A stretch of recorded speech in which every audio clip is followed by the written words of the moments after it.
बताते हैं, जिसने नाम का स्मरण किया, नाम का जप किया, नाम का कीर्तन किया, तो क्या होता है?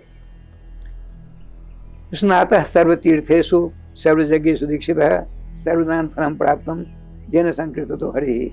जिसने भगवान सर्वेश्वर श्याम सुंदर के मंगल में नाम का कीर्तन करना प्रारंभ कर दिया, उसने 3.5 करोड़ तीर्थों की यात्रा का फल प्राप्त कर लिया।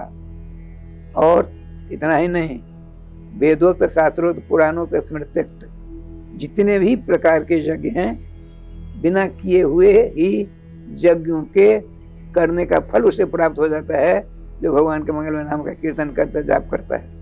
इतना ही नहीं, जितने प्रकार का दान का वर्णन है शास्त्रों में, पुराणों में, स्मृति ग्रंथों में, सारे प्रकार के दान का फल उसको प्राप्त हो जाता है। जिन संकीर्तितो हरि ही।